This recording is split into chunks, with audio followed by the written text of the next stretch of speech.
శ్రీమద్ భగవద్గీత అర్జున విషాద యోగంతో మొదలవుతుంది మరియు మోక్ష సన్యాస యోగంతో ముగుస్తుంది. ఈ మధ్యలో గల 18 యోగాలు, భగవద్గీతలో చెప్పబడిన 18 యోగాలు, ఈ యోగా అన్నీ ఒకటే. యోగా మీన్స్ కలయిక. మన శరీరం, మన మనస్సు, మన బుద్ధి, ప్రాణం ఇవన్నీ కలగలిసి చేసే ఏకైక పని, అదే yoga. Yoga means not only physical workout or a series of stretching exercises. Physical postures are just small elements of yoga. Yoga is a systematic approach to bring the mind, body and spirit into absolute harmony. The 8 limbs of yoga to understand what yoga truly. Ashtanga Yogam 8 అంగాలు: యమ, నియమ, ఆసన, ప్రాణాయామ, ప్రత్యాహార, ధారణ, ధ్యాన, సమాధి. The actual yoga is a tool to overcome temporary distractions, build deep inner character and align your life with your highest values.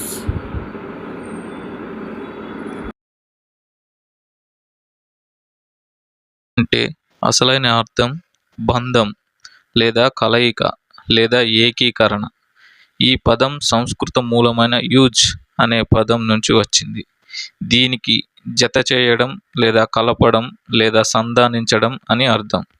నేటి కాలంలో చాలామంది యోగా అంటే కేవలం శారీరక వ్యాయామం లేక ఒళ్ళు వంచే ఆసనాలు మాత్రమే అనుకుంటారు.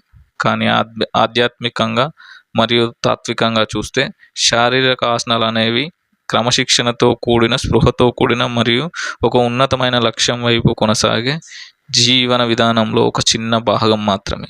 శరీరాన్ని, మనస్సును మరియు ఆత్మను సంపూర్ణమైన సమతుల్యంలోకి తీసుకురావటమే యోగా యొక్క ముఖ్య ఉద్దేశం. అష్టాంగ యోగం 8 అంగాలు. పతంజలి మహర్షి తన యోగ సూత్రాలలో యోగాన్ని 8 విభాగాలుగా విభజించారు. దీనినే అష్టాంగ యోగం అంటారు. ఇప్పుడు అష్టాంగ యోగంలోని ఈ 8 అంగాల గురించి పూర్తిగా తెలుసుకుందాం. 1 యమ, 2 నియమ, 3 ఆసన, 4 ప్రాణాయామ, 5 ప్రత్యాహార, 6 ధారణ, 7 ధ్యాన, 8 సమాధి. ఈ 8 అంగాలనే అష్టాంగ యోగం అని పేర్కొన్నారు. ఈ అష్టాంగ యోగంలో 8 అంగాలలో మొదటిది యమ. ఇందులో సామాజిక, నైతిక నియమాలు ఉంటాయి. ఉదాహరణకి అహింస, సత్యం, అస్తేయం లేదా దొంగతనం చేయకుండడం మరియు బ్రహ్మచర్యం పాటించడం, ఇంకా అపరిగ్రహం. రెండవది నియమ. ఇందులో వ్యక్తిగత క్రమశిక్షణ అంటే శౌచం, పరిశుభ్రత, సంతోషం, తృప్తి, తపస్సు, స్వాధ్యాయం అంటే ఆత్మపరిశీలన, ఈశ్వర ప్రణిధానం ప్రముఖంగా ఉంటాయి. ఇక మూడవది ఆసన అంటే శారీరక భంగిమలు. నిజానికి ధ్యానంలో ఎక్కువసేపు కదలకుండా స్థిరంగా కూర్చోవడానికి శరీరాన్ని సిద్ధం చేయడమే ఆసనం యొక్క అసలు ఉద్దేశ్యం.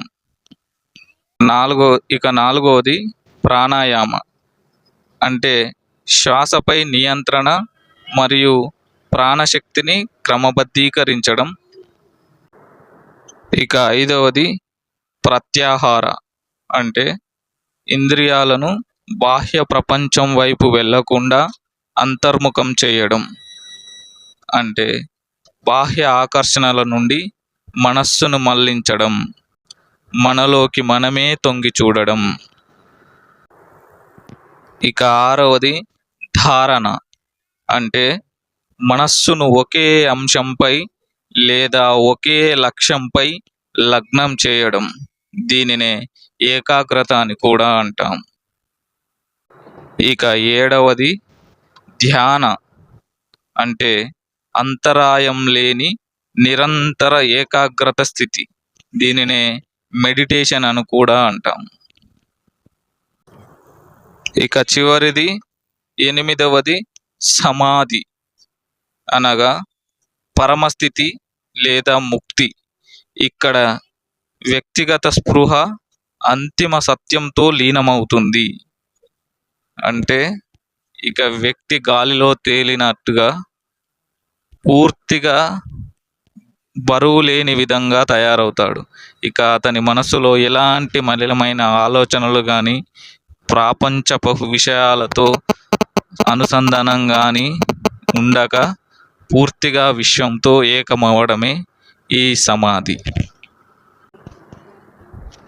ఇక ఇవే కాకుండా శ్రీకృష్ణుడు భగవద్గీతలో సమాధి సుఖం కోసం బోధించిన 18 అధ్యాయాలతో కూడిన భగవద్గీతలో ఇదే యోగం చెప్పబడి ఉంటుంది. అంతర్లీనంగా ఏ యొక్క యోగాన్ని పట్టుకొని పూర్తిగా అర్థం చేసుకున్న మనం మోక్షాన్ని పొందొచ్చు.